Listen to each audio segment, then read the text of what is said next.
Hello, everybody. We're back. It's May 12th, and we're doing business and social today. We don't have any extra orange sodas, but Wendell, if you did miss the first episode, Wendell liked the one that we tried. But he said he was going to cut himself off, and yet he's still going at it. That's good. coffee. Oh, I'm sorry.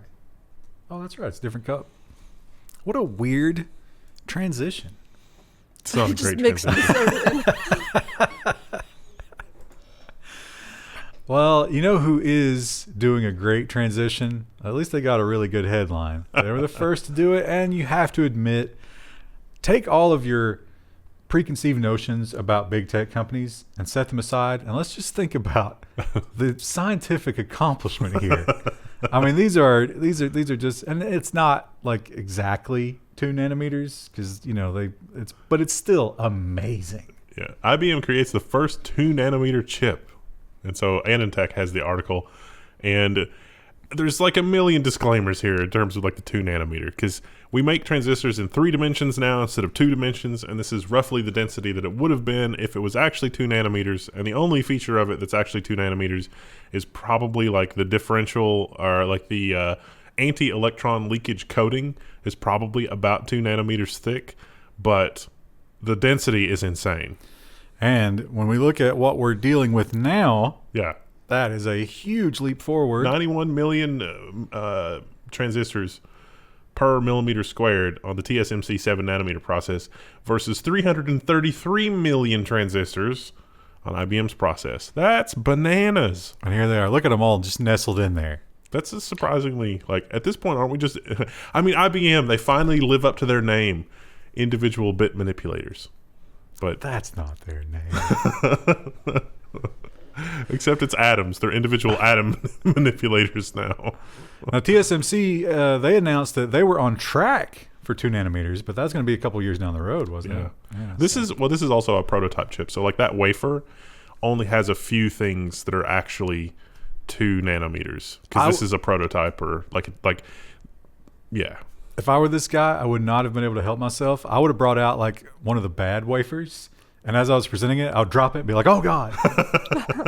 The Linus method of publicity. It's the only one we've got. It's going to take weeks to replace. Well, Apple, they've done it. The new iOS came out, and they pulled the trigger. They did the whole privacy warning thing, much to the chagrin of everybody else in the tech world. And then the predictable happened. Yeah, and it seems a lot of people were like, hey, Apple's just using this to make their own advertising more profitable. And they're like, you're crazy. We would never do that. And yet the BBC reports that Apple puts more adverts in the App Store after the ad tracking ban. So they added advertisements to the search page before you search, in addition to after you search. Of course they did. And a lot of people are saying, you know what Google did. You're doing the same thing. You know that's the best spot because people are dumb. They don't want to scroll. Don't do that to us. And Apple's like, I don't know what you're talking about. This is also kind of an Apple-heavy episode. I'm just warning you now. Yeah. But so much. And it's all kind of bad. yeah. Because Apple is really not doing things that are good for us. And they're not doing things that are good for the state of the industry. Yeah. And probably for the same reasons that Yep. they did the ad thing. Apple is holding the web back with uniquely underpowered iOS browsers, reveals Google engineer. And I got to say, I have to agree with him. There have been rumors and murmurs about things like this in like the web development communities for a while. But it didn't dawn on me until we had the Epic lawsuit, which we got a lot of really amazing news from the Epic lawsuit this week too. That, of course, Apple is doing this because of things like Stadia and because of like browser functionality. There's a lot of stuff that browsers can do now with like WebAssembly and using it as a real-time game, using your phone as a controller for a game running on your computer, and like the whole communication, like the whole 3-way communication for that, and doing it in a low latency way. There's a lot of really incredible things. WebGL 3D acceleration. All of this, according to Google, runs like ass in the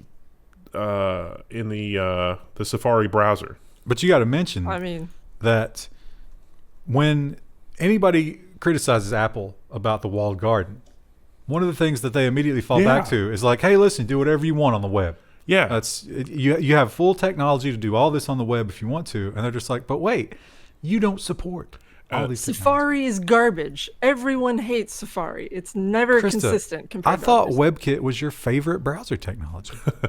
Hate Safari. I didn't realize it either because in the past, I knew that Apple had made Google use WebKit in Chrome, but I thought that they finally iPhone. permitted Chrome to run their own thing, on the iPhone. And this article says that no, they still have to run WebKit. So that's crazy. Crazy like a fox. That'll be But, yeah. good. Like if the judge can unpack that and understand, it's like, wait a minute. You have a competing web browser on your platform, but you still force them to use your componentry, which is demonstrably substandard in this one way. That's anti-competitive. That'll be really good evidence against Apple. That judge is Assuming gonna, the judge understands that. Yeah. yeah, that judge is going to be like, WebKit? I thought that was Safari. You're confusing me.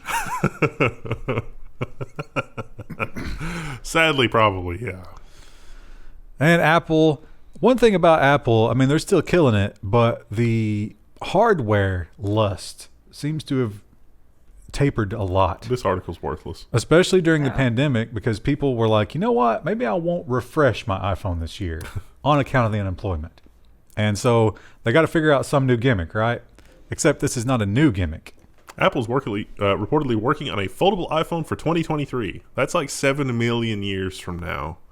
So no one's going to be around to remember to tell this person that they're wrong. It's happening faster than GM self-driving cars. Sometime this decade, Ryan. This decade. And I think this one will be massive. Yeah. And of course, you're all going to make jokes about the U.S. It's true. Hey, we need these. Apple Watch likely to gain blood pressure, blood glucose, and blood alcohol monitoring. Man, I can't wait to get an Apple Watch, and it's like, my watch has gone off. Oh, it's warning me. This is my second cup of Diet Orange soda. I probably shouldn't, overdo it. You drink 2 cups of the orange, so it's like, merk, merk, merk, merk. Get to an ER. If you could get a non-invasive way of monitoring blood glucose, that would be incredible. Yeah, so this is a third-party company that has contracted with Apple, and based on that, everybody is assuming. They also announced that this might be coming a while back. I don't understand how it reads your blood glucose level without Sweat. pricking you. Sweat. Oh. So it's like the contact between the skin. I guess there's enough moisture there that it can get some kind of reading on the salts and stuff. Huh. I I don't know you how could do that. how accurate it could be, but if it's within 10 units of measurement, that's probably good enough, right? Yeah. Well, if it's close enough to be like, hey, you should get a real reading from, stabbing yourself with a thing or whatever, that would be pretty cool. And this will also Hey, catch. get some insulin. Yeah, well, and it'll probably also catch people when they're starting to go into it, because like if you catch it just the right way, then you can if you catch it early, I guess it's a lot more manageable, because my mom Yeah. had that. She was starting to get that, and then they caught it early, and then she was able to deal with it, and she's fine. I bet you're gonna go into a nice restaurant and you're gonna be seeing this old stately couples, and there's gonna be it's dessert time. You're gonna see a lot of Apple Watches just laying on the table. It's, I'm gonna get this baked Alaskan in me before I put the watch back on. I don't want the bad news. It's like, oh, it's my life clock is counting down the number of days that I have left to live. I'm not having that much fun right now anyway. Well, you mentioned the lawsuit bearing a lot of interesting fruit, and oh boy, does it. This is definitely one of the more juicy pieces. Apple's App Store has a 78% margin in 2019, the Epic expert says. This is based on a couple of unredacted reports, and I think one of them Apple is moving to have redacted after the fact, but I got news. The horses have already escaped. There's no use fixing the barn door. Yeah, Apple says, so he did do some logical leaps here. Like the numbers they provided, they looked at, and this guy was like, but wait, this is probably, not accounted for, and this is probably not accounted for, and we can pull from this and assume this. Apple says it's all garbage. I don't believe them. Yeah. 78% margin is still insane, but yeah. Even Yeah. 50%. Yeah. They're grifting all of their small developers. All you people with that in your pocket right now, think about that. That's your money. That's your 78%. I think it was like Cory Doctorow explained it most succinctly. It's like, you want to write an application for me and sell it to me for my iPhone. what business does Apple have in that transaction? That seems anti-capitalistic. Oh yeah, for sure. Open platforms would be great. And more stuff that comes out because, you can subpoena emails when you get into these lawsuits, and it's never good. Apple execs suggested cutting the App Store commission to 20% as early as 2011. And if you read the email, it almost reads like, we're making money hand over fist. Maybe when we're clearing $1 billion a year, we should drop down to like 20%. And all the execs were like, why? We're gods among men. Why would we do that? Jobs was still alive in 2011, right? Yeah. So you can sort of, like when you're reading these emails, there's that, bowing and scraping undertone to us. Like, my lord, if only we'd let them keep some of their shillings, perhaps they could earn more and give it to us. But they weren't having it. They are peasants. They will remain in the field. Yeah. How are we going to hit 78% if we do that? Are you crazy? It's actually probably like 89%. Yeah. They're like, no, that's not accurate. It's like, well. And it was probably better in 2011. Yeah. I mean, they didn't have the App Store numbers then, but they were doing better with hardware. And once again, more court records. This time, this one's about Netflix, and it's just as damning. Apple discussed punitive measures against Netflix for dropping in-app purchases. So this was the whole Netflix thing, and we covered it. It was basically Netflix is not going to allow you to sign up for Netflix through the Apple version of the app because then you got the Apple 30%. And briefly, I think Apple did block it, but then they brought it back. And these emails discuss punitive measures, and I think regardless of whether they took any punitive measures or not, such as making it disappear from the trending page or whatever, regardless of whether they took the actions, this is really not going to look good for Apple and the whole Apple versus Epic thing. This is classic, the kind of thing that our anti-monopoly laws are designed to prevent. And way easier for the judge to understand. Yeah. And a jury, if it comes to that. It's like, well, you have the power to do that, and you were talking about doing it. It's easy for me to imagine that you would abuse that. Stop it. So at this point, we've got HBO Plus, Disney Plus, Discovery Plus. There's several other pluses. Do you remember them? a lot of pluses to the pocketbook because they steal your money. Mm-hmm. Everybody has a plus. I think it's like maybe Showtime Plus or something like that. Oh yeah, Dexter's coming back for the streaming business. I saw which one's that that. going to be on? Showtime Plus. Oh, okay. Or I thought Showtime's. people hated the ending of Dexter. It's a do-over. It's just forget We're about just it. gonna end that season. Just forget about it. How much older is he now? He's a lot older. I think he also survived a bout with cancer. Oh, wow. Oh wow. Well, Something. the thing is, if you have a streaming platform, you are almost required by law to put a plus in it. I don't know why. That's just what we're doing now. And if you were one of the first streaming platforms and you didn't know back then, now you have to go back and retcon and add plus later on. Playlists and podcasts, Netflix is developing in plus. It would have been in plus plus because for them, podcasts and How can we make this into the the efficiency of a function? Big O1. That would be an amazing service. So yeah, they got a bunch of crazy stuff in here. They're saying that they might even let N plus people weigh in on the direction that they would like a series to go in the next season. That won't end badly at all. So if you're, and this is not just more video. This is like if you are the most extreme Netflix fan and you just got to gobble up all the information and the insider stuff. And that would be amazing, though. cares? Really? Because, I mean, hate that just stuff. the train wreck would be like, it would start out Game of Thrones and then it would end in some sort of like furry something. Imagine if, as you watched that final episode of Game of Thrones, you could immediately go online and talk directly to the director. and the What are you writers. doing? What the hell is this? Yeah. I think they would turn it off. Yeah. Yeah. It's embarrassing. Well, I wonder. So Netflix is always trying to do like new original shows and stuff. Is this them just trying to like outsource show development? They're like, you know what? Writers are expensive. Let's just give the people whatever the hell they say in the comments. Does anybody in our audience even have a good idea? There's probably the next J.K. Rowling out there that's just like yelling and throwing food at the TV when they watch Netflix. Well, just get one of the hundreds of great novel series that are already out there. You don't have to reinvent it. Yeah. Christy, you watched Shadow and Bone yet?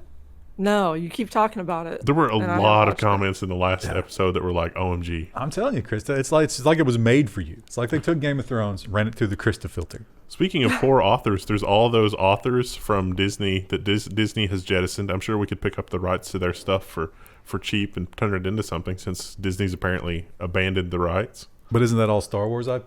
They're not going to tolerate that. Yeah. It's Hey, not canon now. They but said you they can't didn't use it. want it. Yeah. Oh, they want it. They just don't want to pay for it. Well, Amazon drivers, poor Amazon drivers, we talk about them constantly, and their life seems pretty bad. You know, you're being watched at all times. You're peeing in a bottle. People are complaining because you didn't take the package to the right door. But now there's a paper trail for the badness. Yeah, and Amazon, to try and sort of deflect all of those criticisms, has added more and more draconian measures to monitor them. But that creates its own problems. Amazon drivers are instructed to drive recklessly to meet delivery quotas, but it goes far beyond that. The delivery drivers are micromanaged in such a way that it's like, okay, load the app from this time to this time early in your shift, and then after that, drive recklessly, but be sure to shut down the app. You need to be in the app exactly 2 hours, no more, no less. This is what we've done to get around the thing, and it's just like, these people are going to go postal if you keep doing this to them. And you have to turn the phone off, and if anybody asks, it was a battery issue. You didn't turn the phone off, because that's not actually supposed to happen. How about the number one recommended story here is about the Amazon pee scandal. Much worse for women. I imagine so. Yeah, I could see that. UTIs are a bitch. FLoC.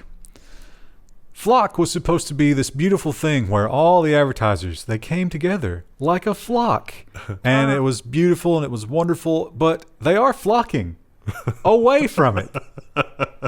Inside Dev reports GitHub is blocking Google's new third-party cookie tracking alternative, the federated learning of cohorts across all of GitHub pages. All right, I'm gonna. A lot of places are blocking it. WordPress is going to block it by default, and WordPress is responsible for like 40% of the internet at this point, which is a whole other thing. Problem. I think that FLoC is better than what we have now, and I think that Google's playing the long game here, because FLoC is not entirely unreasonable. It just makes it more apparent what's actually going on. And we'll have a story about Signal that really makes it clear what's going on. But FLoC is not an unreasonable approach to deal with that compared to the unreasonableness of what we have now. Would it be nice to do away with it completely? Yes, but I'm not sure that economically that would really work, and that makes me sad. But also, you have to trust Google. You do have to trust Google. And you shouldn't trust Google. Right now, though, your only option for not trusting Google is to do the whole like ad blocking thing, and actually like you don't go from passive defenses, you literally go to offensive measures to protect your data. And you would have to basically have a completely separate thing where you did all your banking and Amazon and credit cards. So That's I think not realistic. I think the long game here, though, is that Microsoft and Google are going to have to embed this level of tracking in the operating system for the economics of the situation to continue. Like, FLoC is a reasonable attempt at not doing that, but as a result of FLoC's failure, they aren't going to sit by and do this. They're going to get more invasive. Oh, do you think Microsoft would be comfortable putting tracking in their operating system? Oh, wait. So Google, they are definitely trying to push the envelope with this whole advertising thing, the privacy thing. That's not really privacy. It's privacy from everybody except Google. But they're going to do it, and they very intelligently waited till somebody else took all the heat for one of the other portions of this plan. Google Play's app listings will require privacy info next year, just like the App Store. Do you think it'll be as accurate as this app doesn't contain malware? Because they're not running a real high percentage there. Well, so we learned that Apple could take as few as, was it 20 minutes to vet an app? So that means that Google will take as little as 1 minute to vet an app. Yeah, I mean, it'll be terrible. Google Play apps are just garbage. Malware. Yeah. I mean, even if it's an app from a major company that I know, I still spend a long time looking at reviews and stuff and making sure that it's not just some, trickery. Yeah. Because it's the most untrustworthy place that I do business with. Yeah, and even just basic things, even like the Microsoft apps. If you install the Microsoft apps and the default search engine on your phone is, say, DuckDuckGo, within the Microsoft apps, it's like, let's search using Bing. Google should never have allowed that. Like, this app doesn't respect user preferences. That's not allowed. Get out. Well, it would be somewhat hypocritical if they did that. I don't know if they can make that argument. This app also contains malware. Get out. Well, when it comes to distrust and bad feelings, big tech companies, they're up there, but they pale in comparison to the internet service providers. And when you read a headline like this, it's just, you want to laugh, but there's no laughter left. Ars Technica reports that Frontier has exited bankruptcy and claims that it's going to double fiber to the home footprints. Frontier plans 3 million new fiber lines, but 8 million others would be still stuck on copper. That's less than half. Meanwhile, Elon Musk is laughing all the way to the bank with his horribly crappy, but amazingly better by comparison, satellite-based internet service. We literally get our internet from space because these companies are so dysfunctional they can't run a fiber optic line that the government has paid for 3 times over. Oh, they can. They choose not to. Oh, remember when Texas was frozen there for a little while? Oh, yeah. That was a problem. But the problems it created had long echoes. It got way worse, and it took them forever to put things back together, which means big losses for one company. Shutdown of Austin fab during the freeze cost Samsung at least $268 million. If I was the Biden administration, I would be going to Samsung and saying, what do we need to do to give you backup power in the Austin area and make it a federal project, probably?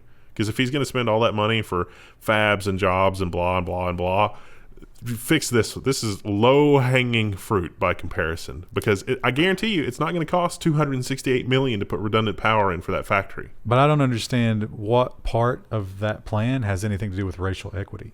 We need their production. I mean, you got to figure Samsung is looking at this and saying, why are we even doing this here? Or Foxconn. Are you trying to tell me that racial equity doesn't matter? Because I'm not going to listen to that. I just want the production. That's all I want. Or like, it's not enough. Foxconn in Wisconsin's like, ooh, could this happen here where it snows a lot more? Is there something that maybe is changing the climate? Should we be concerned about this happening elsewhere? Yeah. Well, when it comes to infrastructure failing, there's one place that's guaranteed to fail. If one thing happens, and that something is big market moves. Robinhood crypto trading crashed during a Dogecoin spike. Robinhood, why you got to let us down like Remember this? when that happened with GameStop? Over and over. It even happened with AMD. Oh, yeah. Because, over the last, 5-6 years, they've gone from $2 to 90. But they're doing it with good products, unlike Doge. But Robinhood is one of the only big exchanges that trades in Doge, because Coinbase wasn't trading Doge. Did you see the article about the Dogecoin founder? And they were like, what are you going to do with all your stuff? And he's like, I sold it all for a Honda Civic. It would be worth 3 or 4 billion at this point. Oh, well. See, that's why I can't sell my crypto. I'm too terrified of that. You're going to hang on to it until it's worth pennies. I mean, I'm at a big number right now, but I can't bring myself to do it. And when it comes to trading cryptocurrencies, it seems like everybody wants to be a part of it. It definitely, it's hot right now, and it's been hot for the last couple of years. It's not cooling down at all. And so it seems like a natural progression for an auction company to get in on this whole NFT craze. eBay says it's open to accepting cryptocurrencies in the future and exploring non-fungible tokens. eBay, oh yeah, an eBay non-fungible token. That's going to be a huge business. Yeah.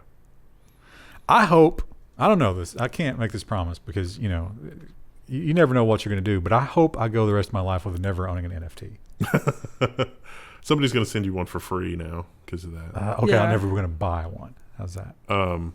I think that eBay could partner with like Coinbase or somewhere like that the same way they partner with PayPal. I mean, it's basically the same thing. I don't think Coinbase wants them. Probably not. But somebody would.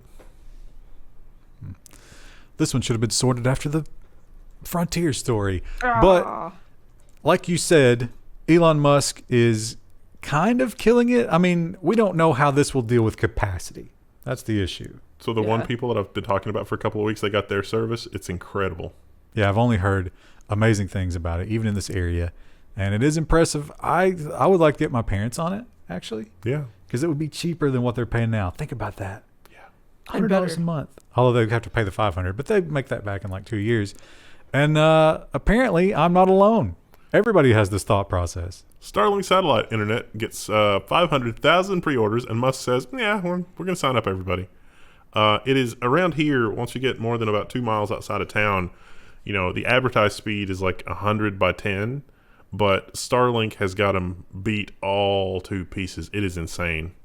It is just utterly insane how much better it is. And I don't know if that's because nobody's on the service yet or what. The worst thing is the ping time, which spikes up around 40 milliseconds, which is kind of high. Not great for first-person shooter games, but depending on what time of the day it is, it does go around to like 20, 25 milliseconds, which is a little more tolerable.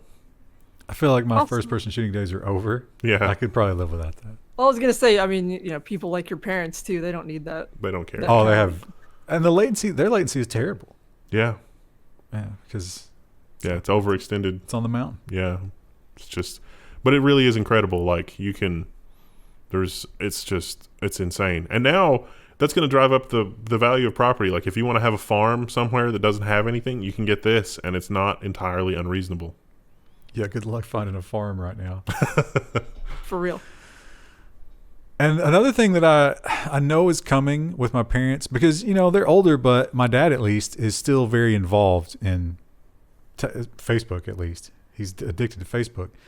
And like something will go wrong, or we'll have to move to a new computer, or hard drive will go bad or something. I'll be like, all right, what's your password? He's like, and he goes and he gets like these big books and he's paging through them. He's like, maybe it's this one. Is it in the Necronomicon? Yeah. And then it looks like that. And then you get flood controlled because it wasn't that one. It wasn't the last 6. And it's infuriating. And I was trying to explain to him, they also don't have a smartphone.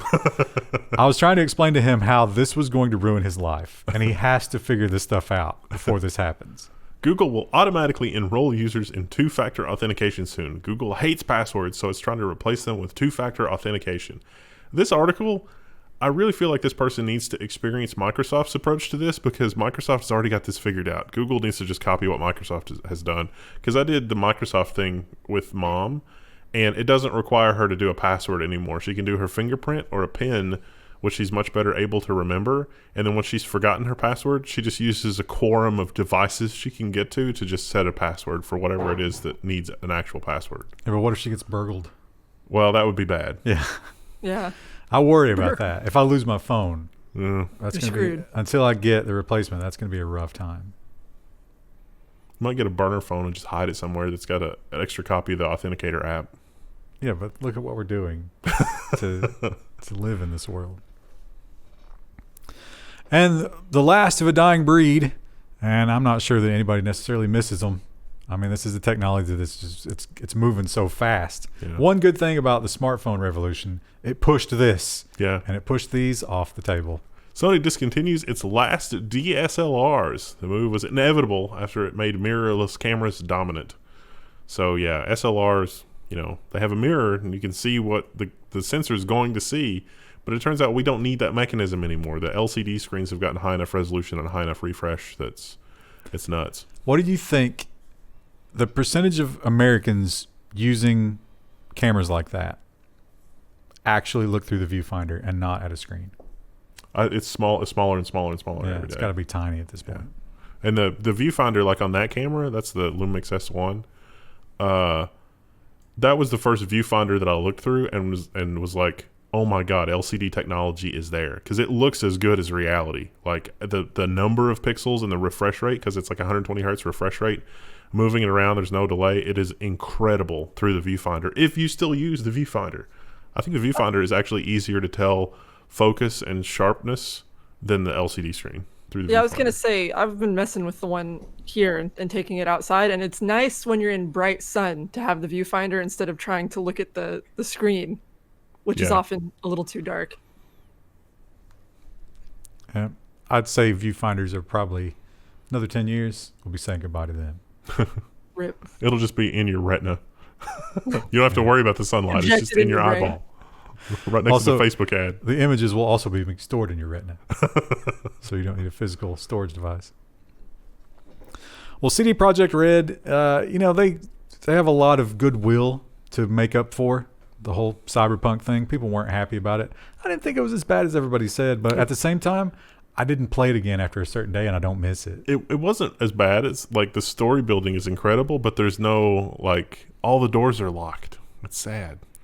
But a lot of people compared it to the last magnum opus, which was The Witcher 3, which people seem to love. I don't get it. I did not enjoy that game at all. I didn't finish it. Yeah, I don't know. I couldn't get into it. But I'm certainly a minority because it's one of the best-selling games of all time. Made them famous. However, wokeness may be creeping in and changing things at old CD Projekt Red. The Witcher 3, CD Projekt Red has lost its top developer over bullying allegations. Did you ever see exactly what he did anywhere? No. Konrad Tomaskowicz. Yeah. He's gone. He's out. He resigned. Now, he did not dispute this. His quote was kind of like, yeah, maybe I'm a little messed up. I'm working on it. So I guess he was pretty mean to these people. Kind of like Steve Jobs. He was like, this is my vision for a phone. You must, do whatever. Do you think some of that came from him being wounded that Cyberpunk was such a failure? Maybe.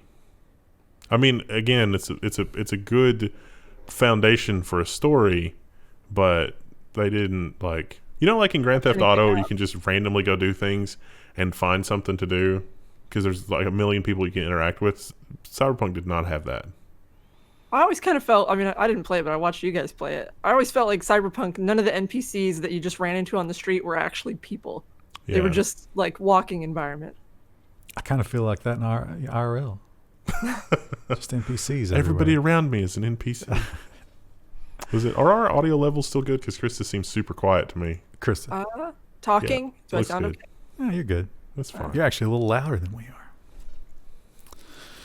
Well, Discord, I got to tell you, I continue to be disappointed in Discord in terms of them maintaining the quality of the voice chat. Maybe that's just my internet connection because my internet connection can be a little crappy, but I don't know. No, a lot of complaints. Yeah, it doesn't do too well. I think they should probably take this money and use it for that, but I don't think they will. Sony invests in Discord to integrate it with PlayStation by 2022. SIE takes a minority stake in Discord and says both teams are already working together. So this is what they did instead of selling, which is probably better for the product in all honesty. Although, Sony is a fickle mistress. They do need something. Oh, well, are they just running all the voice chats are just running through the individual game servers right now? I would think that they should figure out how to do peer-to-peer voice chat and then just have that be a thing. Yeah, but then you're leaking connections. Better than the alternative. Yeah, somebody gets doxxed, though, and what are you going to do about it? Yeah. What 3 Words is a very interesting service, and it's a really good idea. It's clever. It's not complicated, but it is clever. However, it seems like maybe they are not a very ethical company, unfortunately. What 3 Words sent a legal threat to a security researcher for sharing an open source alternative, but the company can't point to a single case of copyright infringement. Although the actual quote from the lawyer said, it's like, no, that's our proprietary code. But it sounds like the security researcher actually just wrote an alternative to What 3 Words that would provide you a different What 3 Words. And I don't think that it's possible to trademark or patent the idea of using 3 different words to identify a physical point in space. What a clever image they've done here. I assume this is the home office. Yeah. And so they've said that is sins legal. What 3 Words, if you're not familiar with it. Krista, do you use this? No. So no matter where you are on Earth, including out in the woods or whatever, this thing can give you 3 words. What is it, like a 40 square meter? Yeah. That will bring rescuers within 40 square meters of you. And all you have to tell them is 3 words that it pops up on the screen. Krista, that should be on your phone. It's probably, a thing. I've thought about getting a satellite device for that kind of thing, but I didn't know they had an app for it. But this is free, and you don't have to have any kind of phone service. It's just GPS. Yeah. I actually know someone, and so do you, who still has an AOL address. And like we take care of that person's website. They have multiple websites. They have so many domains. And I was always like, don't you want your email to be at one of your domains? And he was like, what? No, I don't care. I'm happy with AOL. We're like, the Chinese are in there. He's And like, I don't care. apparently he's not alone, which is mind blowing. Verizon sells internet trailblazers Yahoo and AOL for a shockingly high $5 billion. That means they only wrote down the value of those two, about $4.5 billion. I think Verizon is making out like bandits here. They were probably like, they were filling out the paperwork and they kept having to stifle laughter.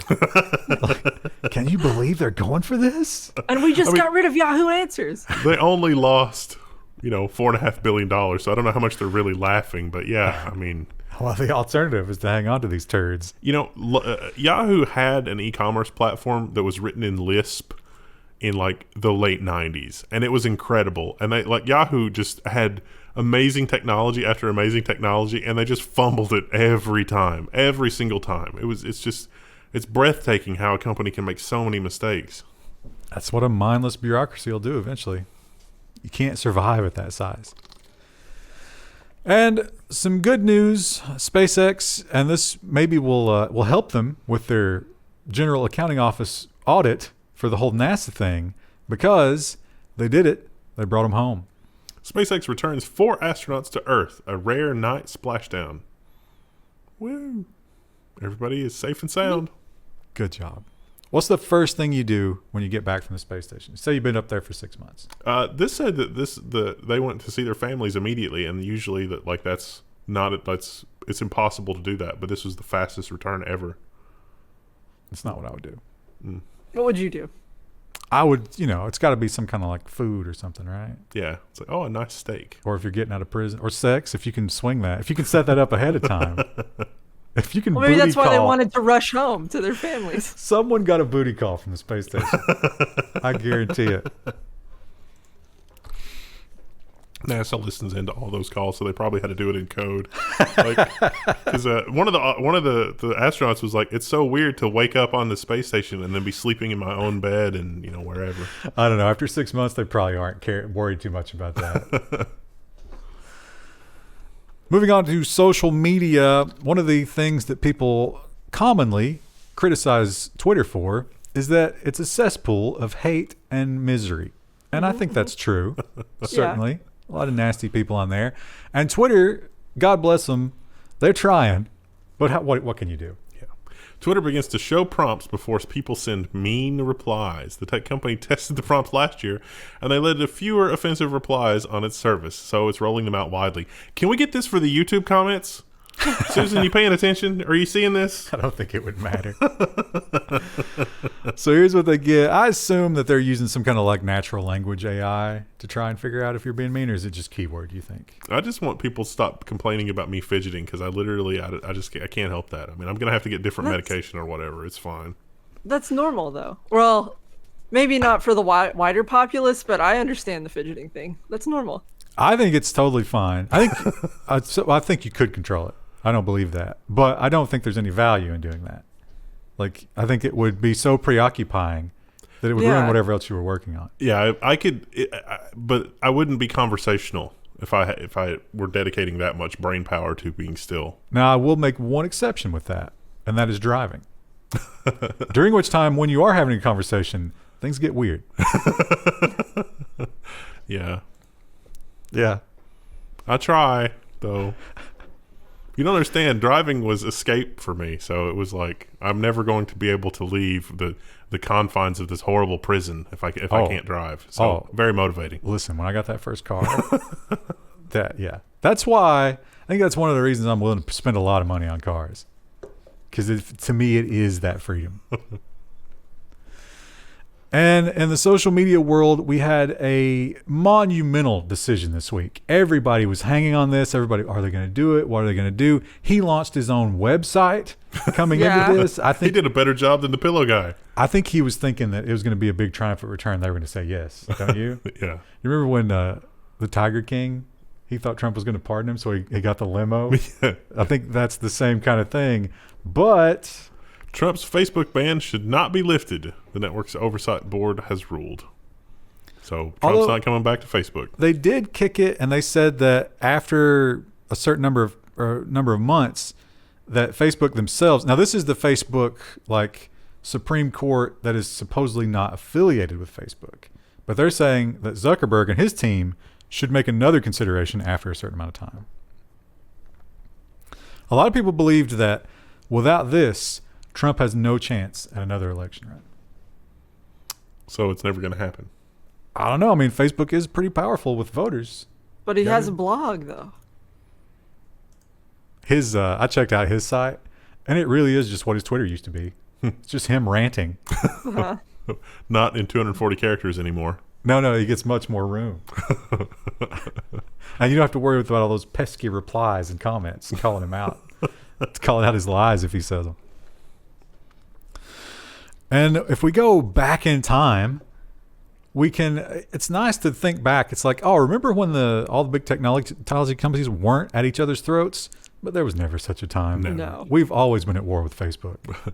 New emails show Steve Jobs referred to Facebook as Feces Book. But there's no S. Or Feces Book. There's not. But that doesn't make any sense. It's a terrible. It's a singular Bad pun. feces. As in, Singular. One granule. yeah. Ugh. What is the engagement challenge? What's the smallest unit of measurement for feces? That's probably what we breathe in when we smell it, right? Yeah. Yeah. That's a nice Poo thought. particle. There should be a name for that. You know how South Park came up with the Couric? Yeah. We did a name for one, but maybe something political. And this was I love this. almost my favorite story of the week. I bumped it as the last story from one that's just a little bit funnier. But in terms of a brilliant move, and think about this. Think of all the free advertising. PR, yeah. You might think, oh, they failed at this. No, they didn't. Did you notice who it was? It was the same guy that did the police scanner thing. Oh. I didn't know that's the same guy. Yeah, but brilliant move. And if you're a marketing PR company, this is how you do it. Yeah. Signal tried to run a very honest ad campaign on Instagram, and Facebook said no. Not only did Facebook say no, Facebook yeeted their entire account. You just got this ad because you're a newlywed Pilates instructor and you're cartoon crazy. This ad used your location to figure out you're in La Jolla? Is that how you say that? So that's what the ads were. It was literally just filling in what the ad said, and they were buying these segments. And that's all the ad said. And Facebook was like, what are you doing? Are you trying to get everybody riled up? They can't know. Does anyone not realize that the ads are tailored to their own person? Oh, absolutely. Yes, There are a lot of people who Even don't my realize mom that. knows that. She's like, oh, they showed that to me probably because I looked at this other thing. Yeah, but she knows that because you explained it to her. Yeah, it's true. What I want to know, How pervasive it is. And I mean, when it comes to online ads, they've been promising me this for years, and I think it's always been fake. But where can I meet these goth baristas that are single in my area? you got this ad because you're a goth barista. You got the feeling that the Signal CEO, did a lot of these really hilarious classifications just to illustrate how non-generic that is. But weren't they pulling that from Facebook's? Yeah. But I understand what you're saying. They had to cherry pick to get one as hilarious as goth barista. But goth barista is in the Facebook taxonomy. Yeah. Yeah, that's incredible. How insane is that? How many different adjectives can you use to describe baristas in the Facebook? Yeah. It's probably illegal if there's descriptions in there that's like Jewish barista. That's not okay. Can a person of color be goth? Yeah. They can? Yeah. I thought you had to have pale skin and black lipstick. No, you can tell. It's just the aesthetic, the dark clothes and, All right. Well, Well, if we can find the holes in the taxonomy that if the taxonomy's like, no, you can't choose that, then that seems like that's a federal lawsuit. what a great court case. What would your tag be? You wouldn't be goth barista. I don't know. If only we'd seen these Dissident? ads. Corn-fed dissident. Well, we were talking about this story this week, and mine was hippie with anxiety, I think. That's gotta be so we gotta incorporate that into the title somehow. And finally, I did give the edge to this one because it is another online challenge. It's not quite as bad as the boiled water challenge or the Tide Pod challenge, Wow. In this one, a picture is worth 1,000 words. but it is very stupid. 6 TikTok teens get stuck in toddler swings. Now look, no, the policeman. Look at his face. He's disappointed. He's judging. It's like, we had to ruin these swings for toddlers, and now the toddlers don't have any swings. What is wrong with you? The caption for that photo is, "I'm not mad. I'm just disappointed." Oh. But yeah, I got some photos down here. Yeah, they got There wedged they are. in. Yikes. Yeah, pretty stupid. Harder to get out than it is to get in because as you're getting in, gravity helps feed you in, doesn't help you get out. Now, I want to see the TikTok challenge follow-up where it's you've replaced the swing you've donated $250 to some children's charity, and you've written a 500-word essay about why that was dumb, and then society can call it even. I don't think that'll go viral. Why do you think that stuff like that is always the stuff that goes viral? Why can't, figuring out where the fine structure constant alpha comes from go viral? Because it's the simplest explanation in the universe. This makes me feel better because I'm smarter. But if I'm looking at 2 nanometer fabs, I'm thinking, geez, these guys are the same species as me. And we're not even close. But if I watch Honey Boo Boo, I get the other direction of that. We found the dumbest people on planet Earth, so everybody else on planet Earth can feel better about themselves. Basically. It's kind of like this show. Reality television. That is the job that the Kardashians perform for us. They also make overpriced makeup, so, a net positive to society. All right, so that leaves nonsense and one design story. Krista, you realize you missed 2 design stories last week? Oh. The new Microsoft fonts, and we had no one here to weigh in on discuss that. them. They've used Calibri Light for a long time. What are they switching it to, or have they not decided yet? No, they have 5 candidates or 6. Oh. You could have chosen the best one. And then what else is left? Have we done security? We haven't done security yet, right? It'll be a good day. See you Friday. Bye.